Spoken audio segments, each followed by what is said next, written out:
অশান্তি ঠেকাতে গিয়ে আক্রান্ত পুলিশ, পাল্টা পিস্তল হাতে পুলিশের অ্যাকশন। ভোট পরবর্তী অশান্তিতে ক্যানিং এ একেবারে তুলকালাম অবস্থা, দেখুন সেই ছবি।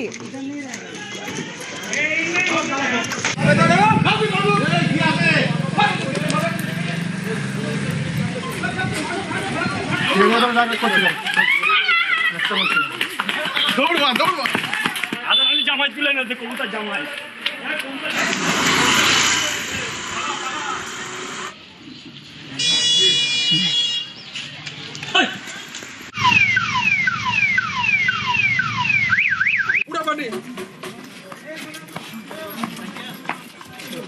অনুপ রয়েছে আমার সঙ্গে। অনুপ, এই তুলকালাম পরিস্থিতি তৈরি হলো কেন, ঠিক কি ঘটেছিল, কি অবস্থা?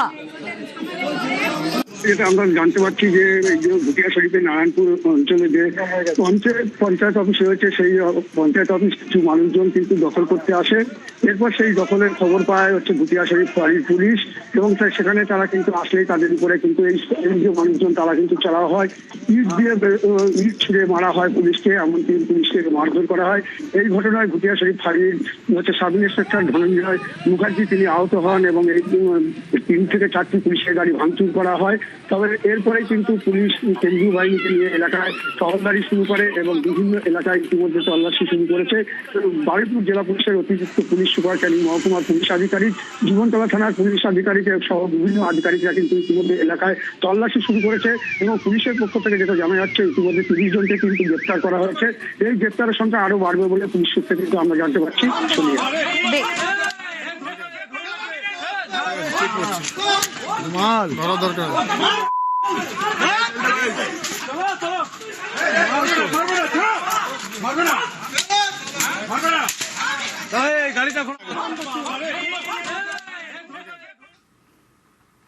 চপ বিক্রেতার গায়ে গরম তেল ঢেলে দেওয়ার অভিযোগ। হ্যাঁ, বিজেপির ঝান্ডা হাতে দোকানে চড়াও কয়েকজন।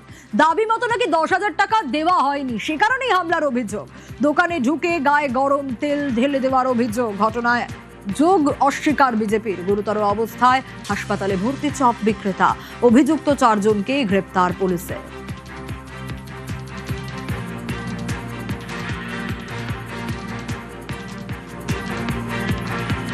কালকে মর্নিংয়ে আমরা দোকান খুলবো বলে ঠিক করি। তার আগের দিন একটা একজন কল করেন, চিনি না, র্যান্ডম। উনি ফোন করে বললেন তোদের দোকান খুলতে গেলে পয়সা দিতে হবে, 10-20 হাজার টাকা মতো দিতে হবে তোদের দোকান। বাবা বললেন কেন, আমাদের তো নিজস্ব দোকান, তো কেন দেবো? তারপরে উনি বললো তাহলে মর্নিংয়ে গিয়ে কিন্তু তালা লাগিয়ে দেবো দোকানে। তো রীতিমতো তালা লাগিয়ে দিয়ে যায়। সকালবেলা এসে উনি চাবি খুলে দিয়ে গেছেন রিকোয়েস্ট করার পরে।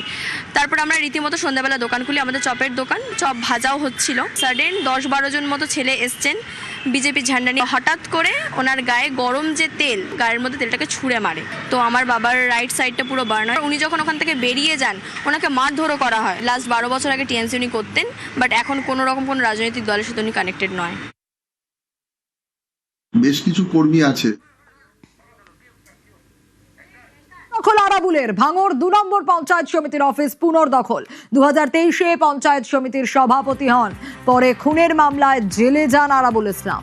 জেল মুক্ত হলেও আরাবুলকে সাসপেন্ড করে তৃণমূল। এলাকায় ঢোকায় বিধিনিষেধ ছিল হাইকোর্টের। পঞ্চায়েত সমিতির অফিস দখল হয়ে যায় বলে দাবি। পালা বদলের পর ফের পঞ্চায়েত সমিতিতে আরাবুল।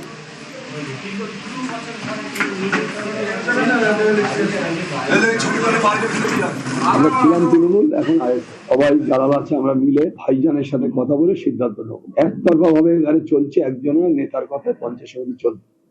তিনি আজকে ভাঙড়ে হেরে ভোট উঠে গেছে, তৃণমূলটা এখানে মুছে গেছে। যদি সওগাত মোল্লা এখানে থাকে তাহলে তো অসুবিধা আছে। আমরা জানি যে গন্ডগোল আমরা চাই না। অন্যরা যারা তৃণমূলে আছে তারাও আগামী দিনে আমরা চাইবো সবাই আইএসএফের সাথে আমাদের সাথে হাত মিলিয়ে আগামী দিনে যাতে আমরা একসাথে কাজ করতে পারি সেই চেষ্টা করব।